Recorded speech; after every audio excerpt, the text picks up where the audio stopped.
নমস্কার, আমি নিবেদিতা। শুধুই গল্প নিবেদিতা চ্যানেলে আমার সকল শ্রোতা বন্ধুকে স্বাগত জানাই। অনুগ্রহ করে চ্যানেলটি সাবস্ক্রাইব করবেন। গল্পটি ভালো লাগলে লাইক ও শেয়ার করবেন। আমার আজকের নিবেদন একটি ছোট গল্প, নিরুদ্দেশ। আসুন গল্পটি শোনা যাক। মেঘাদের বাড়িটা ছিল আমাদের বাড়ির ঠিক উল্টো দিকে। আমরা ভবানীপুরে থাকতাম। আমি রূপম। আমাদের বিরাট একটা 3 তলা বাড়ি ছিল। আমার বাবা ডাক্তার ছিলেন। আমাদের বাড়ির সামনে রাস্তা, রাস্তার ওপারেই ছিল একটি ছোট 1 তলা বাড়ি। ওটা ছিল মেঘাদের। মেঘাদের বাড়িতে অনেক লোক। মেঘার বাবা নেই। ওরা 3 ভাই বোন। মেঘার মা, ঠাকুমা, দাদু, 2 কাকা, ছোট কাকা আর মেজো কাকা। মেঘার বাবা নেই, আর ওর বড় কাকা থাকতেন ভাইজ্যাকে, অনেক দূরে।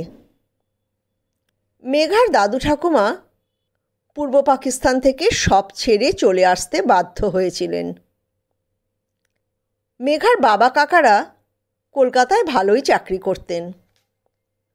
হঠাৎ মেঘার বাবা মারা যাওয়ায় ওরা খুব আতান্তরে পড়ে। ছোট কাকা আর মেজো কাকা মিলে চালিয়ে নিচ্ছিলেন। মেঘার মেজো কাকা ছিলেন খুব অমায়িক মানুষ, খুব আমোদে লোক।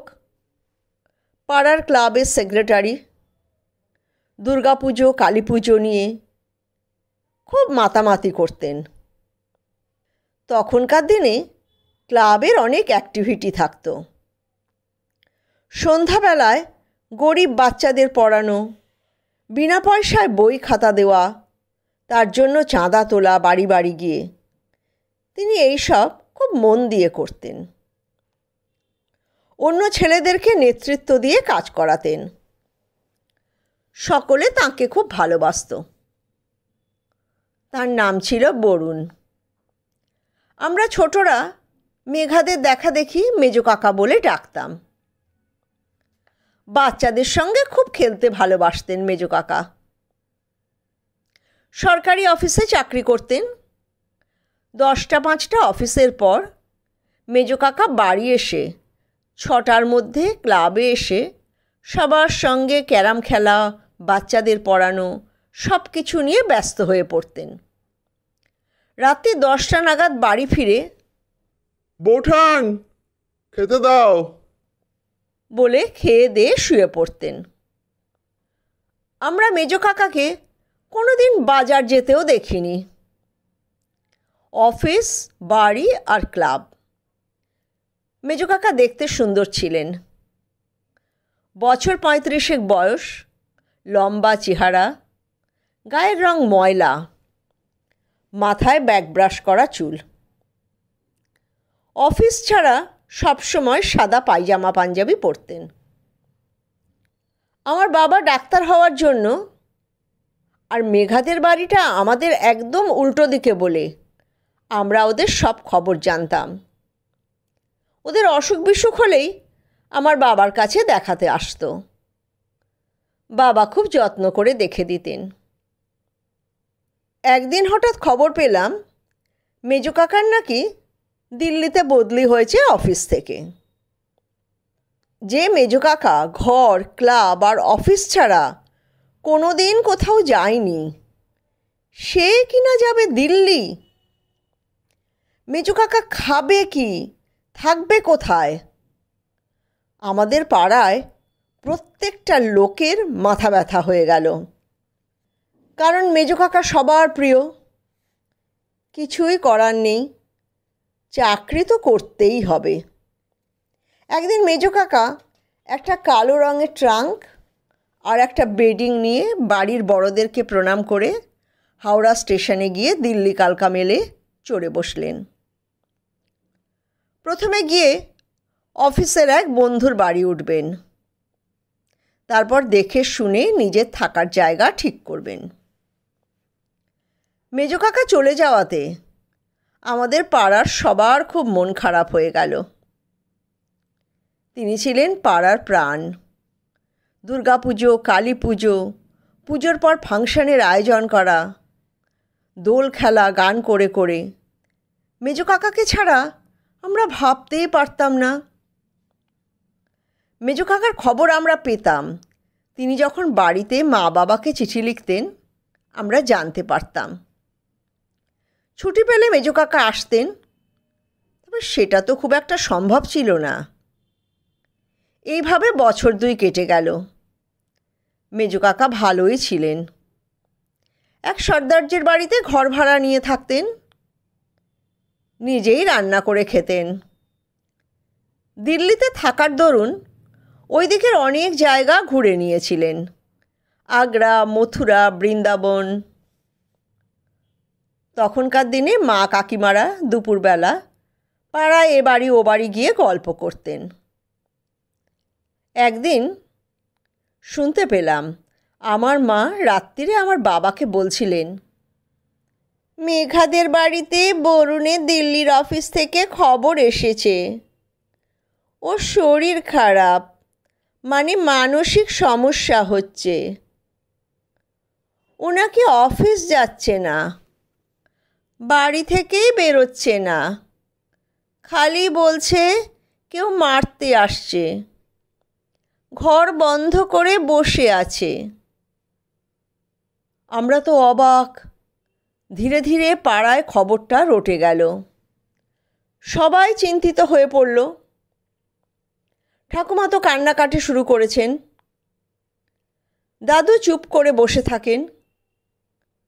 ছোট কাকা আর পাড়ার একজন উপকারী কাকা দিল্লি যাত্রা করলেন। 7 দিন পরে তাঁরা ফিরে আসেন। আমরা দেখলাম মেজ কাকাকে আর চেনা যায় না। মাথায় ঝাঁকড়া চুল, কতদিন চুল কাটেনি কে জানে, বড় বড় নখ, আর সমানে বিড়বিড় করছে, আসছে আসছে, মারতে আসছে সর্দারজি। প্রথমেই বাড়ির লোকেরা মেজ কাকাকে পরিষ্কার করলো। নাপিত ডেকে চুল দাড়ি নখ কাটানো হলো। 2 দিন ভালো করে খেয়ে চান করে মেজ কাকা একটু সুস্থ হলেন। তারপর চলল ডাক্তারের খোঁজ। মানসিক ডাক্তার দেখানো শুরু হলো, ওষুধ পড়ল। এইসব করতে অনেক খরচ হতে লাগলো। ওদের অবস্থা এই সময় সত্যিই খুব খারাপ যাচ্ছিল। কোনো ওষুধেই মেজ কাকার কাজ হচ্ছিল না। ডাক্তাররা বললেন স্কিজোফ্রেনিয়া। দিনকে দিন বাড়াবাড়ি হচ্ছিল। তিনি বাড়ির সমস্ত জিনিস নিয়ে ছোঁড়াছুড়ি করতেন, ভেঙে ফেলতেন, ভাতের হাঁড়ি উল্টে দিতেন। একদিন ঠাকুমা চা দিতে গেছেন। ঠাকুরমার গায়ে গরম চায়ের কাপ ছুঁড়ে দিয়েছেন। একমাত্র মেঘার মায়ের সঙ্গে কিছু করতেন না। তিনি অনেক দিন গায়ে মাথায় হাত বুলিয়ে, ঠাকুরপো লক্ষ্মী ছেলে, খেয়ে নাও বলে খাইয়ে দিতেন। মেজ কাকার মনে খুব সন্দেহবাতিক দেখা যাচ্ছিল। 2জন লোক যদি একসাথে কথা বলতো তাহলেই তিনি মারতে দৌড়তেন। একদিন মেঘাদের পিসেমশাই এসেছেন। তিনি আর ছোট কাকা মেজ কাকার চিকিৎসার ব্যাপারে কথা বলছিলেন। কিছুক্ষণ পর মেজ কাকা ঘর থেকে বেরিয়ে এসে পিসেমশাইয়ের গলা টিপে ধরেন। গায়ে যেন অসুরের শক্তি, কেউ ছাড়াতে পারছে না। পিসেমশাইয়ের তো যায় যায় অবস্থা। শেষে ছোট কাকা একটা লাঠি দিয়ে মেজ কাকার হাতে জোর আঘাত করাতে হাতটা গলা থেকে ছেড়ে যায়। এরপরই ডাক্তারের পরামর্শ অনুযায়ী তাকে মানসিক হাসপাতালে ভর্তি করা হয়। খুব নামি একটা মানসিক হাসপাতালে ভর্তি করা হলো। মাসে মাসে প্রচুর টাকার দরকার। খুব কষ্ট করে ওরা চালাচ্ছিলেন। প্রতি সপ্তাহে দাদু দেখতে যেত অনেক খাবার দাবার নিয়ে। কিন্তু সেসব কি আর মেজো কাকা খেত? কে জানে। মেজো কাকা তো তখন বদ্ধ উন্মাদ। একবার মানসিক হাসপাতাল থেকে খবর আসলো মেজো কাকাকে নিয়ে যেতে, কারণ উনি কোনো চিকিৎসাতেই সাড়া দিচ্ছেন না। তারপর হাসপাতাল থেকে পালানোর চেষ্টাও করেছেন কয়েকবার। হাসপাতাল কর্তৃপক্ষ আর দায়িত্ব নিতে রাজি নয়। দাদু আর ছোট কাকা মিলে বাড়ি নিয়ে আসলো মেজো কাকাকে। ওনার কোনো হুঁশ নেই, সব সময় জামা কাপড় খোলা, পুরো উলঙ্গ অবস্থায় ঘুরে বেড়াতেন। ওদের তো ছোট বাড়ি, তার মধ্যে একটা ঘরে তালা বন্ধ করে রাখা হতো। একদিন তালা লাগাতে কেউ ভুলে গিয়েছিল। মেজো কাকা পাঁচিল টপকে অন্য বাড়ি গিয়ে সেখান থেকে একটা 3তলা বাড়ির ছাদে চলে যান। সেখান থেকে নিচে ঝাঁপ দেন। কথায় বলে, পাগলের কিছু হয় না। ঠিক তাই। আমরা স্কুল থেকে এসে সব ঘটনা শুনলাম। তাজ্জব ব্যাপার, মেজো কাকার কোনো রকম বড় চোট লাগেনি, শুধুমাত্র একটু আধটু ছড়ে গেছে। ইতিমধ্যে দিল্লি থেকে একটা উড়ো খবর আসলো, মেজো কাকা নাকি নারী ঘটিত ব্যাপারে জড়িয়ে পড়েছিলেন। ওখানেই কেউ ভয় দেখিয়েছিল, যদিও পাড়ায় কেউ সে কথা বিশ্বাস করেনি। দুর্বিষহ অবস্থায় দিনগুলি কাটছিল। বড় বড় ডাক্তারও দেখছিল, ওষুধও পড়ছিল। মেজো কাকা হঠাৎ একটু শান্ত হয়ে গেলেন, একদম গুম মেরে গেলেন। শুধু কোনো কোনো দিন মধ্যরাত্রে হঠাৎ চিৎকার করতেন, আসছে আসছে, সর্দারজি মারতে আসছে। মাস দুয়েক পর তাও বন্ধ হয়ে গেল। সবাই ভাবল ভালো হয়ে যাচ্ছে, তখন আর বন্ধ করে রাখার দরকার পড়তো না। এরকম সময় হঠাৎ দেখা গেল একদিন সকালে সদর দরজা খোলা, আর মেজো কাকাও নেই। সবাই ভাবল এদিক ওদিক গেছে। মেঘাদের বাড়ির সবাই মেজো কাকার এইসব আচরণের সঙ্গে অভ্যস্ত হয়ে যাচ্ছিল। তারা নিয়মিত স্কুল, কলেজ, অফিস সবই চলে গেল। শুধু দাদু ঠাকুমা, মানে মেজো কাকার বাবা মা অস্থির হয়ে থাকলেন। সন্ধ্যা অবধি মেজো কাকা না ফেরায় ছোট কাকা গেল থানায় ডায়েরি করতে। অনেক খোঁজাখুঁজি হলো, থানা থেকেও অনেক খোঁজ আসতো, কিন্তু সবই ভুল খবর। হঠাৎ 7 দিন পর মেজো কাকা নিজেই ফিরে আসেন। এই আর এক নতুন রোগ ধরল। মেজো কাকা প্রায়ই বাড়ি থেকে পালাতে শুরু করলেন। রাস্তায় রাস্তায় ঘুরে বেড়াতেন, তারপর 3-4 দিন পর ফিরে আসতেন। স্নান নেই, খাওয়া নেই, উস্কো খুস্কো চেহারা। ঠাকুমা কাঁদতেন। ঠাকুমার পা ঝরিয়ে ধরে মেজো কাকা বলতেন, আর যাব না মা। বেশ কিছুদিন চুপচাপ। মাস দুয়েক পর মেজো কাকা আবার পালালেন। এবার আর 3-4 দিন পর তিনি ফিরে এলেন না। অনেক খোঁজাখুঁজি হলো। কেউ হঠাৎ বলতো, অমুক জায়গায় বরুণকে দেখা গেছে, রাস্তায় চুপ করে দাঁড়িয়ে আছে। ছোট কাকা পরিমরি করে গিয়ে দেখে খবরটা ঠিক না। একদিন দাদু এক সন্ন্যাসীর কাছ থেকে জল পড়া নিয়ে এলেন। সেই জল সন্ধ্যাবেলা ঠাকুমা একটু মুখে দিয়ে 3 বার বরুণ বলে ডাকলে বরুণ কাছে চলে আসবে। ঠাকুমা সন্ধ্যারতি দিয়ে সেই জল খেয়ে প্রায় কেঁদে ফেলে ডাকতেন 3 বার, বরুণ বরুণ বরুণ।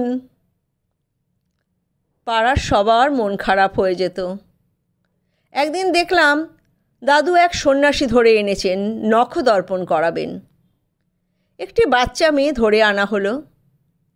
সে তার নখে মেজো কাকার ছবি দেখাবে। বাচ্চাটি প্রথমে বলল সে দেখতে পাচ্ছে, আবার কিছুক্ষণ পর বলল হারিয়ে গেছে। এরকম কত কিছু যে হয়ে যাচ্ছিল, যা কিছু করা যায় সব করা হচ্ছিল। পেপারে ছবি দিয়ে ছাপা হলো নিখোঁজ ব্যক্তির বিজ্ঞাপনে। কত ভুয়ো খবর পেয়ে সাধু সন্ন্যাসীর আখড়ায় দেখতে গেল ছোট কাকা আর দাদু। অনেকেই বলতো মেজো কাকা সন্ন্যাসী হয়ে গেছে। না, মেজো কাকাকে আর পাওয়া গেল না। ঠাকুমা খালি বলতেন, আহারে, আমার ছেলেটা কি রাস্তায় দাঁড়িয়ে ভিক্ষে করছে, খিদের জ্বালায় বাড়ি বাড়ি গিয়ে ভাত চাইছে। এইসব ভাবতে ভাবতে শোক সহ্য করতে না পেরে তিনি একদিন পৃথিবী ছেড়ে চলে গেলেন। মেজো কাকা আর ফেরেননি। তিনি কোথায় গেলেন কেউ জানে না।